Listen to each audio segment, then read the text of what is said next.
We are Steve and Jill. Together, we've been buying and reselling land since the 90s. Our data-centric approach leaves our buyers asking, how can you sell it so cheap? Here on the Land Academy Show, We answer that and more.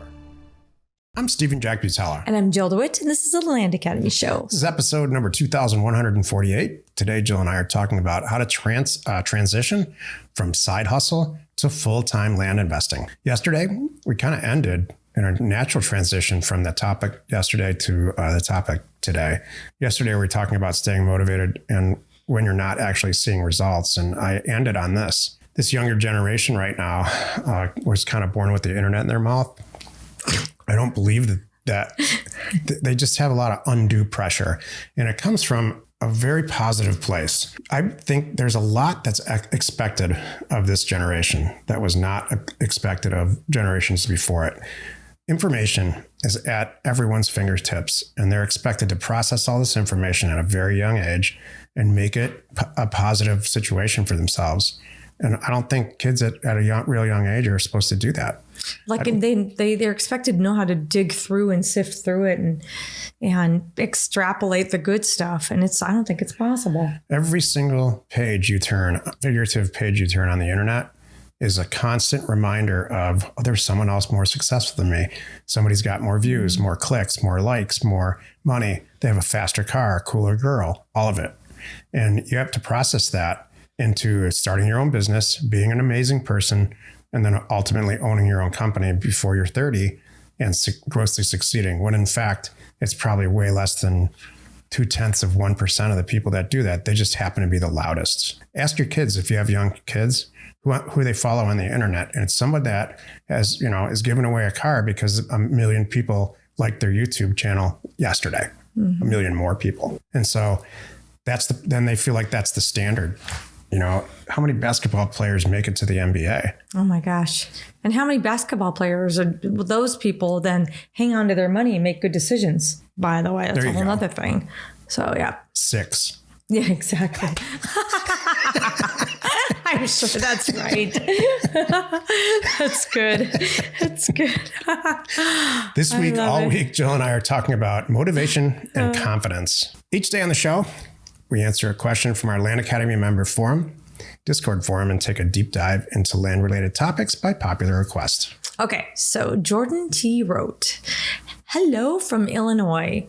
I'm super excited to join this community and begin a career in land investing. I have a human resources background and have been listening to the Land Academy podcast for months and finally decided to jump into it last month by purchasing the content. I'm going into this business with my father, and we should have our LLC set up in a week or two, and then the first mailer will go out not long after. But anyways, I look forward to learning from the rest of you guys and securing my first deal. Awesome. Welcome, Jordan T. Yay. Hey, today's topic is called How to Transition from Side Hustle to Full-Time Land Investing. Before we get to the actual topic, I want to continue what we talked about just a few minutes ago. Should you be doing a side hustle in the first place? Jill and I were long before we met each other, hardwired to own our own companies. And this is the most successful company that we've had buying and selling land most recently. Why? Because we failed at tons of these. True. We failed at tons of companies together. True. And both of us are wired to look at that as a positive experience and move on and to find something where it both meets our subconscious Zen. We are living our Zen right now.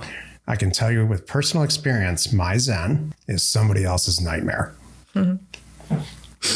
This world is packed full of people who want to live in a 1-bedroom apartment and have a pretty good job and have a pension and not a lot of responsibility, or maybe 7 children in a little house in the woods. That's not what we're wired for. But for some reason, in the world that we live in right now, especially online, no matter who you are and what you truly want, you should have your own company. And I just don't believe that. I agree. I think a constant self-assessment will put you in and being honest with yourself, who you are, what you want, with the people around you, and then making the hard decisions to change things so that you keep at peace with yourself is a huge challenge right now. It's probably been a challenge for a long time. But I think if you were born into a family that had a farm in Nebraska, you're kind of wired into that, and it takes all the pressure off. Oh yeah, I'm going to be a farmer my whole life, and I'm going to get the back 40 like my dad keeps telling me when I get married. Well, hello, Wayne Dyer. Where have you been all week? That's not a compliment. That was very sweet. I mean, you're like a personal assessment and be okay and live with that. Come to peace. Just live it. Yeah. No. But I'm joking, but I really mean it. I appreciate all that. It's true. If you're not hardwired to do it, you'll die trying. And I don't want that. I want someone to be miserable, Yeah. and it happens now and then. There are people that get all excited, like, I can do this. I want to do this. And they get in, they're like, shoot, I'm not cut out for this. So our answer is before you throw it all away, maybe get a partner. Maybe there's a way that you can align yourself with someone who is that owner person. You've got the dough, maybe you're the money guy and you're the phone person or whatever it is. And they're the ones that will drive the bus, and make it great. And that does work out sometimes, but you do have to really know and understand and accept your strengths and your weaknesses. Jill and I love acquisitions. Yeah. And we love getting the money at the end. True. All the stuff in between, we don't like it. So Right. What do? We put people in place to do that. Right. We have a person who runs all of Land Academy, for better, for worse, she does. And it's usually for the better. If we were left to the operations of Land Academy and offers to owners, it would have been gone a long time ago. We would just be two people sitting in offices adjacent to each other where we can't hear or see each other, buying and selling land. Yeah. Probably have more money, actually. We just did that. Mm-hmm. That's why we still do that. We're not operations people. I've said this to people who much more successful than I ever will be. And they've looked at me cross-eyed. Well, what do you do then? I buy stuff.